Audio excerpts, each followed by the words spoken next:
पत्रकारिता के महापुरुष को नमन। हिंदी पत्रकारिता के असली आखिरी संपादक को नमन। नमन हमेशा रहेगा उन्हें जिनका नाम हिंदी पत्रकारिता का जिक्र होते ही अपने आप सामने आ जाता है। नमन है पत्रकारिता के उस पुरखे प्रभात जोशी को जिन्होंने हिंदी पत्रकारिता को आम लोगों से जोड़ा।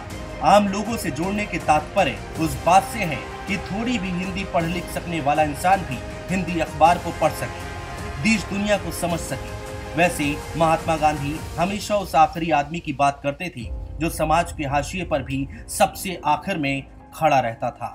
लेकिन प्रभात जोशी ने अपनी पत्रकारिता के माध्यम से वो कमाल कर दिया जिसका सपना हमेशा बापू ने देखा। सेवा के आंदोलन से समाज को जगाने की अलख पत्रकारिता के पुरखों की बात हो और प्रभात जोशी का जिक्र ना हो तो बात जरा बेमानी हो जाती है। उनकी समाज से जुड़ने की शुरुआत की आचार्य विनोबा भावे की वजह से। वो सेवा भाव लिए आचार्य विनोबा भावे के कामों की रिपोर्ट तैयार करते और खूब पसीना बहाते और यहीं से उनके पत्रकार बनने की शुरुआत हुई। खुद प्रभात जोशी ने भी कहा था, आए थे हरिभजन को ओटन लगे कपास। उनकी पत्रकारिता की शुरुआत इंदौर के नई दुनिया से हुई। जब 1972 में जयप्रकाश नारायण ने मुंगावली की खुली जेल में माधो सिंह जैसे दुर्दांत डाकुओं का आत्मसमर्पण कराया, तब प्रभात जी भी उस अभियान के एक सहयोगी थे। बाद में दिल्ली आने पर प्रभात जी ने 1974 में एक्सप्रेस समूह के हिंदी साप्ताहिक प्रजानीति का संपादन किया। आपातकाल में उसके बंद होने के बाद इसी समूह की पत्रिका आसपास उन्होंने निकाली।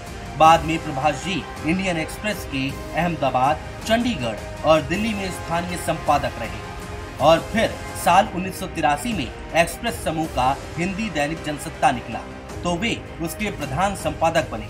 वो भले ही अंग्रेजी पत्रकारिता से हिंदी पत्रकारिता में आए थे, लेकिन जनसत्ता पर उन्होंने कभी अंग्रेजी के वर्चस्व को हावी नहीं होने दिया और देखते ही देखते प्रभात जी और जनसत्ता एक दूसरे के पर्याय बन गए।